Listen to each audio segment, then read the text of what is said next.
Hi everyone, welcome. So today we will discuss how to define your own functions. So already you have seen how to use ready-made functions. So we have used the absolute value function ABS, we have used the square root function SQRT. But these functions come predefined to us in Julia. Today we will learn how you can define functions on your own which you can use in your own computation. So let's get started. So to see the importance of this, let's look at the notebook we were working on last time, which was Newton's method for solving equations, and we used that to find the square root of 2. This was the calculation, if you remember right. Now the thing is that suppose tomorrow you want to find the square root of 3, right? So one is that you have to remember wherever 2 occurred and turn it into 3 and so on. One way to avoid that is to give that 2 into also variable. So let's say that I call it num is equal to 2, and there instead of num again I just put num here. So wherever 2 played a special role I put a num. Okay. And then if you run it, hopefully you should get the same answer. Yeah, you get the final answer. So tomorrow if you need the square root of 3, you could say num is equal to 3. You don't have to change any of the other code, and you get the square root of 3. Now this is something that the computer should handle, right? Why should I have to go and change num each time? So that is what the notion of a function does. A function abstracts away from a computation by making some things parameters which should be provided later. So the way you write this is so another new keyword, function. So when you say keyword function, you are defining a function, then you give a name to the function. So the name, just like a variable name, could be any name you make up. Okay, so I will call it find root. Then you have a set of parentheses, and within the parentheses you give all the parameters, or also another word is often used, arguments of a function. So the find root requires at the least the number whose roots you are trying to find, and then I replace this, and the rest goes on like before. So I am now indenting everything one tab more, because now everything is part of the function, and then I put a x in the end. I will tell you why in a bit. So if I do this and I run this time there is no output. The output is just a message that find root is a generic function with one method. We will not parse this for a minute, but basically what is happening is that you have right now only defined a function. So you have given Julia a pattern for computation. You have said that find root is a function which takes the argument num and whose body is this. So right now no actual computation is being performed, only the definition of a computation is being stored in your environment. So this is known as defining a function. When we want to actually do the calculation, we will have to provide a value for num. So you say find root, say 3. Okay. So now the calculation gets performed. So what happens is, so this time when you actually use the function, this is called calling a function or invoking a function. So then again the syntax for that is that you give the name of the function, then you put the parenthesis and you give the value for the argument.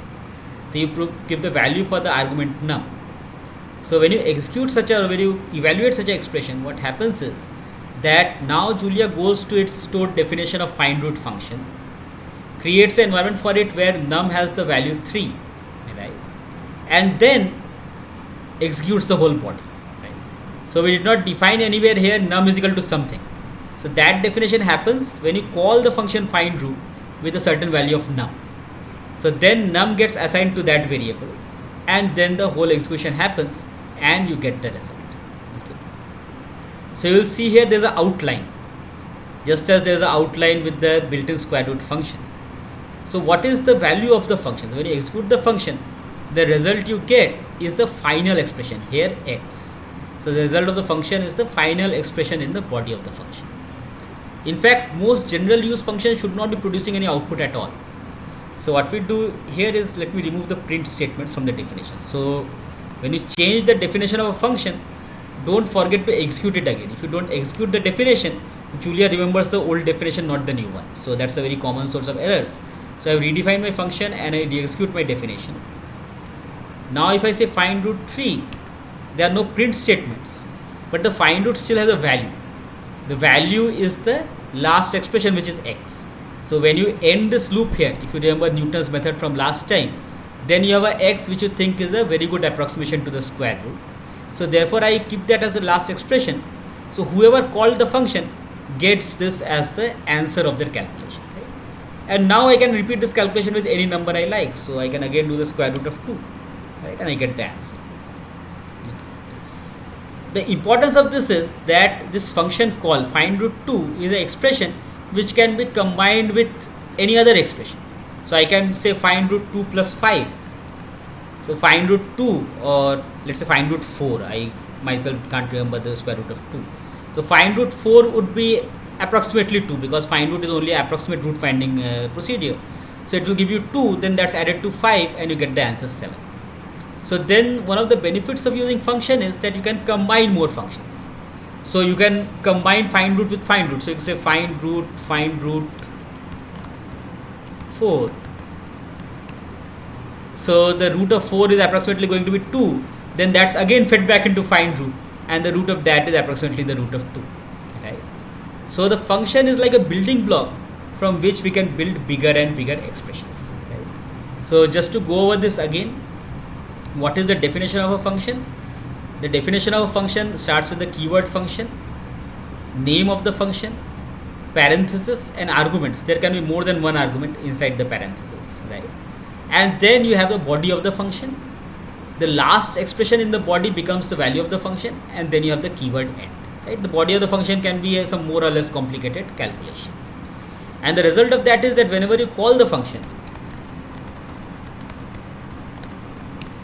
then you provide the actual value of the arguments. They get mapped to the argument names here. So num gets bound to 16.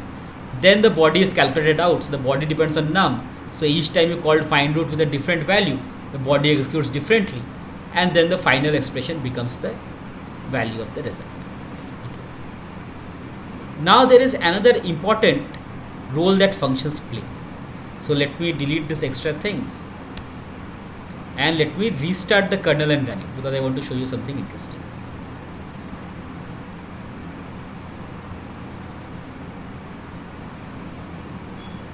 So just give it a minute for the kernel to restart.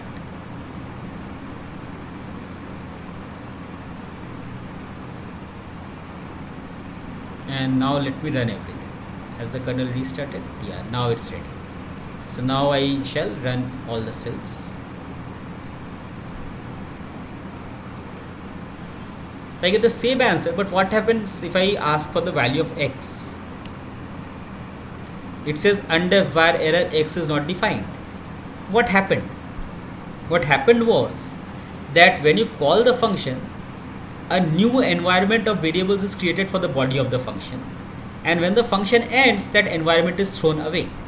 So any variables that you define inside the body of the function become undefined once the function has ended. So therefore you don't end up cluttering your environment with lot of temporary variables or kind of variables which were required only for intermediate results. So that is one of the very important roles of a function. So in a fancy language we would say that functions also provide encapsulation, right? That lot of the extra subsidiary things that we calculate, tolerance, x and so on, we have no need. Ultimately we just need the square root of 16.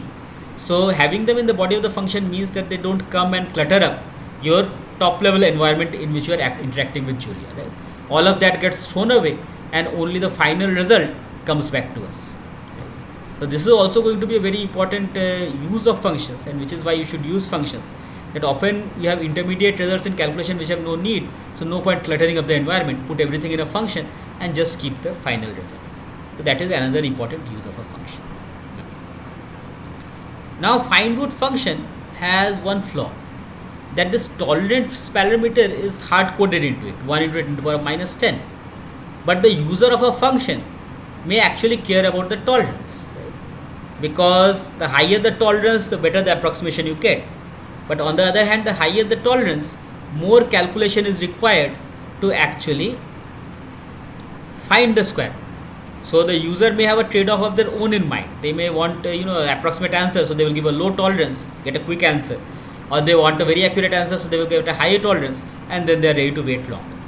So one way to get around this dilemma is to make tolerance a second argument. Right? So again, remember to re-execute the definition whenever you change the definition of a function.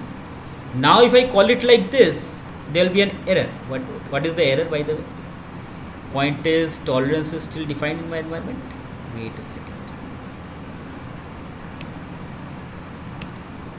Yeah, so find root is still defined. So now basically right now Julia knows two definitions of find root. One is my old, one is my new. So it's saying generic functions with two methods. So this is again a source of confusion. So let me restart my kernel and run all. Okay, so this is a problem that we have with the notebook interface, that when you define new things, the old things still remain defined. So it's a good idea to from time to time restart your kernel and run all the code to see where it is going. So once I restart, the old definition will be forgotten and there will be only one definition of find root. So let's see what happens then. So now you have an error.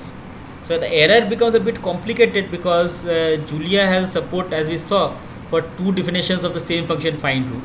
So the error it says is that there is no method matching find root with just one integer, right? Because find root requires two numbers and you have given it just one integer. So the problem is that we did not specify the tolerance. We made a tolerance a parameter, so we have to specify this. So you specify this, it works again fine. Okay. But now this becomes a drag, that each time I have to define a tolerance, and usually I don't even care, I just want some good enough result.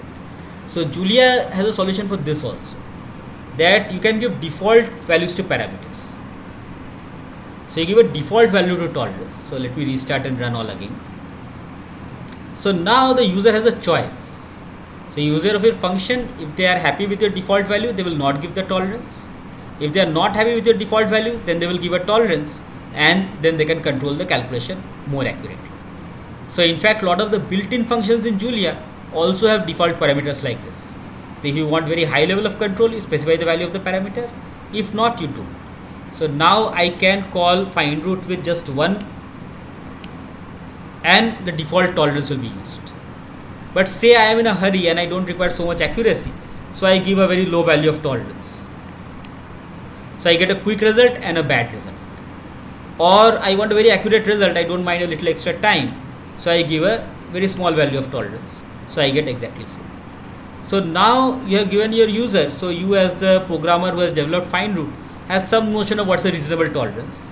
So you have given that as a default, and then the user can overrule that default if they want to, and if they don't want, they can continue as it is. Right? Okay. So this is how it goes. One thing which you may get a misleading expression is that the last expression here is the name of a variable. That doesn't have to be so. The last expression can be any expression. So let's define a stupid function which does nothing but adds 2 to a number. So I will call it add2, and the name of the argument can be anything. So it's x, and this is just one expression, x plus 2. So this is the first and the last expression in this function. So then if you say add 2 to 1.5, you get 3.5. So the last expression can be any expression whatsoever. It doesn't have to be the name of the variable. In this case, I did not even need any temporary variables, so I just directly wrote the answer. When you are defining a function like add2, which is a one-liner, there is another syntax that Julia offers for defining such functions. Say I want to define a function which multiplies by 2 this time. So it goes like this: mul2x is equal to 2 into x. So then you don't have to write function, end, and so on. So you give the name of the function, the arguments in parentheses is equal to the expression. So then I can say mul2 of 4, 3, 6, and so on. So therefore this is a very nice way to write one-line functions. Okay.